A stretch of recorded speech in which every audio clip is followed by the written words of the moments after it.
నమస్కారం అండి. నేను doctor Pradeep Vajja, MD physician, registrar endocrinologist, Bhaskar hospital, Shapur, గండిమైసంలో చేస్తున్నా. మనకి రీసెంట్గా Sadhguru the one of the spiritual leader అనమాట.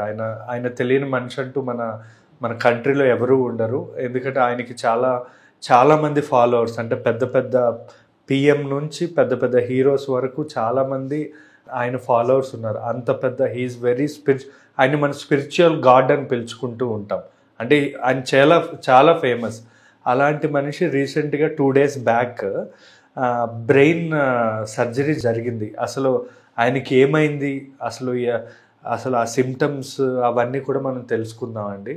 యాక్చువల్లీ ఆయన గురించి డిస్కస్ చేయాలి అంటే ఇట్స్ కంప్లీట్లీ మిరాకిల్ అనుకోవచ్చు. ఎందుకు నేను మిరాకిల్ అంటున్నాను అంటే, ఆయనకి బ్రెయిన్లో బ్లీడ్ అవ్వడం జరిగిందనమాట. బ్రెయిన్లో బ్లీడ్ అవ్వడం అనేది హెమరేజిక్ స్ట్రోక్, అంటే బ్రెయిన్ స్ట్రోక్ వచ్చింది. ఆ స్ట్రోక్ కూడా ఎప్పుడు వచ్చింది? 14 days బ్యాక్, అంటే ఆల్మోస్ట్ 2 వారాలు, అంటే శివరాత్రి కంటే ముందు నుంచి ఆయనకు ఒక ఫస్ట్ ఎపిసోడ్ ఆఫ్ స్ట్రోక్ వచ్చిందనమాట. అంటే ఆల్రెడీ స్ట్రోక్ వచ్చి బ్రెయిన్లో బ్లీడ్ అవుతుంది. స్టిల్ ఆయన బిజీ షెడ్యూల్ వల్ల ఆయన డాక్టర్ దగ్గర చూపించుకోకుండా స్టిల్ అన్ని ఈవెంట్స్కి, శివరాత్రికి డ్యాన్స్గా, లేదా ఆయన మొత్తం అందరినీ కలవడం, చాలా అపాయింట్మెంట్స్ ఇవ్వడం, ఇలా జరిగింది. బట్ స్టిల్ ఆయన 14 రోజులు మేనేజ్ చేశాడు అంటే నాకు still it is a miracle. అంటే ఆయన ఎంత స్ట్రాంగ్ పర్సన్, ఆయన బ్రెయిన్ కానీ అసలు ఈవెన్ అన్బిలీవబుల్ అసలు. యాక్చువల్లీ ఈ హెమరేజిక్ ఆయనకు వచ్చింది యాక్చువల్లీ ఏంటంటే హెమరేజిక్ స్ట్రోక్ అంటాం. అంటే బ్రెయిన్లో యాక్చువల్లీ ఆయన బయట భాగంలో బ్లీడ్ అయిందని. ఫస్ట్ స్ట్రోక్ వచ్చి 2 వారాల క్రితం వచ్చింది. సో తర్వాత సివియర్ హెడేక్ పెయిన్ అనేది స్టార్ట్ అయింది. సో ఆయన పర్సనల్ డాక్టర్ దగ్గర పెయిన్ కిల్లర్స్, స్లీపింగ్, అంటే కొంచెం స్లీపింగ్ పిల్స్ ఇలాంటివి తీసుకోవడం జరుగుతుంది. దాన్ని కంట్రోల్ చేసుకుంటూ ఆయన ఏ అపాయింట్మెంట్ కూడా క్యాన్సిల్ చేసుకోకుండా పనులు చేసుకున్నాడు ఆయన. ఈ హెడేక్ అనేది సివియర్ అవ్వడం మొదలైంది. అంటే ఈ March 15th he have severe headache with కొంచెం లెఫ్ట్ సైడ్ వీక్నెస్ అనేది స్టార్ట్ అయిందనమాట. వీక్నెస్తో పాటు కొంచెం కన్ఫ్యూజన్, కొంచెం అలాంటివి మర్చిపోవడం, ఇలాంటి సిమ్టమ్స్ అన్నీ ఆయనకు కనబడ్డాయి. సో ఆ సిమ్టమ్స్ అన్నీ కనబడిన వెంటనే మన అపోలోలో డాక్టర్ దగ్గరికి వెళ్ళి ఈయన సిమ్టమ్స్ అన్నీ చెప్పినప్పుడు డాక్టర్ గారు కొంచెం బీపీ ఎక్కువ ఉండడం వల్ల మీకు బ్రెయిన్లో ఏమైనా స్ట్రోక్ అయి ఉండొచ్చు అని చెప్పి ఎంఆర్ఐ స్కాన్ అనేది చేయించారండి. ఆ ఎంఆర్ఐ స్కాన్లో తెలిసింది ఏంటి అంటే, ఆ డాక్టర్ కూడా ఆశ్చర్యపోయారు. ఏంటి అంటే ఆయనకి స్ట్రోక్ వచ్చి ఆల్మోస్ట్ 14 days అయింది. ఈ March 15th second stroke attack, అంటే వచ్చింది హెమరేజిక్ స్ట్రోక్, అంటే బ్రెయిన్లో రక్తనాళం పగిలి బ్లీడ్ అయింది. ఇది సెకండ్, అంటే ఇంకొక రక్తనాళం కూడా మళ్ళీ పగిలి బ్లీడ్ అవ్వడం అనేది ప్రొఫ్యూజ్డ్, అంటే చాలా సీరియస్గా హెవీగా బ్లీడ్ అవ్వడం అనేది ఈ 15th స్టార్ట్ అయింది. నేను ఎంఆర్ఐ స్కాన్ రాసిన వెంటనే ఎంఆర్ఐ స్కాన్ చేయించుకొని మళ్ళీ ఒక మీటింగ్ ఉంటే ఆ మీటింగ్కి వెళ్ళి రిపోర్ట్ వచ్చినాక కూడా ఎలాగోలా మేనేజ్ చేసి ఆఫ్టర్ 2 days తర్వాత ఆయన సర్జరీ చేయించుకున్నారు. అంటే కొంచెం సీరియస్ అయ్యాక ఆయన అప్పుడు సర్జరీ చేయించుకున్నారు. ఈ బ్రెయిన్లో ఆ బ్లీడ్ ఏదైతే ఉందో, ఆ బ్లీడ్ అంటే కొంచెం ముందు వచ్చి ఉండుంటే మనం ఇవి మెడిసిన్స్తోనే అయిపోయి ఉండేది. లైక్ ఫస్ట్ హెమరేజిక్ స్ట్రోక్ వచ్చినప్పుడే వచ్చుంటే మెడిసిన్స్తోనే అయిపోయి ఉండేది. కానీ ఈ హెవీ బ్లీడ్ అవ్వడం వల్ల డాక్టర్స్ క్రేనియోటమీ, అంటే బ్రెయిన్ అనేది ఓపెన్ చేయడం అన్నది జరిగి ఆపరేషన్ వాజ్ సక్సెస్ఫుల్. యాక్చువల్లీ ఆ ఆపరేషన్ ఆ ఆపరేషన్ ఏంటంటే 50% ఛాన్సెస్. అది ఆపరేషన్ చేశాక ఏ డాక్టర్ కూడా కన్ఫామ్గా మనిషి బయటకు వస్తారని చెప్పలేం. ఇంకొకటి మినిమం 2 వారాలు వెంటిలేటర్లో ఉండాలి. కానీ ఇక్కడ అసలు నిజంగా చెప్పాలి అంటే మ్యాజిక్ ఏంటంటే ఆయన ఆపరేషన్ అయిన 2వ రోజు ఆయనకి మొత్తం అన్నీ గుర్తున్నాయి, అందరితో మాట్లాడుతున్నారు.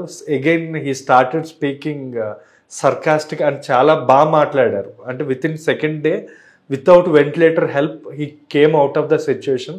ఇలా అయితే మాత్రం మేము మా కెరియర్లో ఎవరికి చూడలేదు. అంటే ఇలా ఇంత తొందరగా రీకవరీ, ఇంత సీరియస్ కండిషన్ ఇంత తొందరగా రీకవరీ అవ్వడం అనేది నేను ఎవరికి చూడలేదండి. ఆయనకి ఏ ప్రాబ్లం వచ్చిందంటే హెమరేజిక్ స్ట్రోక్ అనే ఉంటుంది. దానిలో సిమ్టమ్స్ ఏముంటాయి అన్నది మనం తెలుసుకుందామండి. ఈ హెమరేజిక్ స్ట్రోక్ అనేది అన్ని స్ట్రోక్స్లో వెరీ డేంజరస్ అనమాట. ఈ రక్తనాళాలు చిట్లి బ్రెయిన్లో మొత్తం బ్లీడ్ అయిపోతుంది. బ్లీడ్ అయిపోయి మనకి చాలామందికి సిమ్టమ్స్ అనేవి ఎలా ఉంటుందంటే మాట తడబడడం కానీ, ఒక సైడ్ వీక్నెస్ కానీ, లేదా కొన్ని సమయాల్లో బాగా బలహీనత, కన్ఫ్యూజన్, మెంటల్ కన్ఫ్యూజన్, అసలు ఏం మాట్లాడుతున్నాం ఏమీ తెలియకపోవడం, సివియర్ హెడ్ఏక్ అంటే ఆ హెడ్ఏక్ తట్టుకోలేరు మనుషులు అన్న వాళ్ళు, ఎవరు తట్టుకోలేరు. అంటే ఎంత హెడ్ఏక్ వస్తుందంటే కత్తితో లోపల బ్రెయిన్లో పొడుస్తున్నట్టు, అంటే అంత సివియర్ హెడ్ఏక్ వస్తుంది. కొన్ని సందర్భాల్లో డైరెక్ట్ స్పృహ కోల్పోయి కోమాలోకి వెళ్ళిపోతారు. ఇంత డేంజరస్ ఈ హెమరేజిక్ స్ట్రోక్ అనేది చాలా చాలా డేంజరస్ అండి.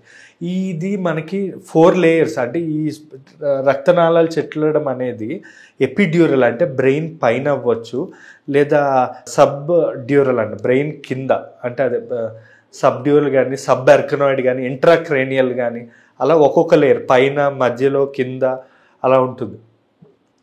ఇది ఎక్కడైనా బ్లీడ్ అవ్వచ్చు అనమాట. బ్లీడ్ అయిన చోటు బట్టి సివియారిటీ అనేది ఉంటుంది. ఇంకోటి ఏంటంటే లెఫ్ట్ సైడ్ బ్లీడ్ అయితే రైట్ సైడ్ కాళ్ళు చేతులు పడిపోవడం, రైట్ సైడ్ బ్లీడ్ అయితే లెఫ్ట్ సైడ్ కాళ్ళు చేతులు పడిపోవడం అనేది మనం చూస్తూ ఉంటాం.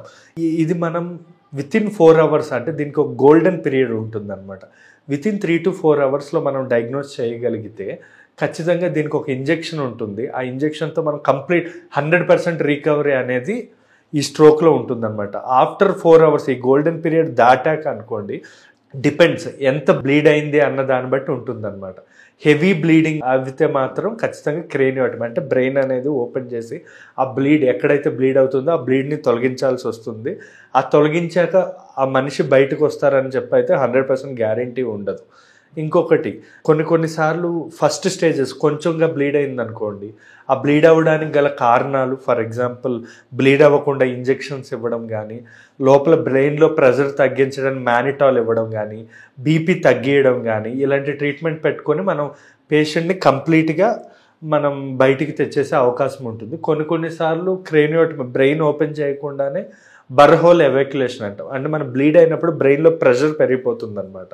ఆ బ్లీడ్ మిడ్ లైన్ షిఫ్ట్, అంటే బ్లీడ్ అయిన చోటు నుంచి పక్కకి వెళ్తుంది అనిపిస్తుంది అన్నప్పుడు ఏం చేస్తామంటే ఆ ప్రెషర్ తగ్గించడానికి హోల్ పెట్టి ప్రెషర్ని, అంటే లోపల ఫుల్ ప్రెషర్ ఉంటుంది, అంటే వ్యాక్యూమ్లో ఎట్లా ప్రెషర్ ఉంటుందో అంత ప్రెషర్ ఉంటుంది అనమాట. ఆ ప్రెషర్ రిలీజ్ చేయడానికి హోల్ పెట్టి మనం ఆ ప్రెషర్ని రిలీజ్ చేస్తాం. అది బర్హోల్ ఎవాక్యుయేషన్ అంటాం అనమాట. సో రిలీజ్ చేయడం, స్టంట్ వేయడం, ఇలాంటివన్నీ చేస్తూ ఉంటాం. సో ఎనీవేస్ ఇప్పుడైతే మనం మాట్లాడుకోవాల్సింది ఏంటంటే ఇట్స్ ఎ మిరాకిల్. ఆయన బయటికి రావడం అనేది అంత తొందరగా వచ్చి అంత స్పీడీ రికవరీ, ఇప్పుడు బీపీ, వైటల్స్ అన్నీ కంప్లీట్ నార్మల్ ఉన్నాయి. ఇట్స్ రియల్లీ నిజంగా he's very strong person and I should salute him. Thank you.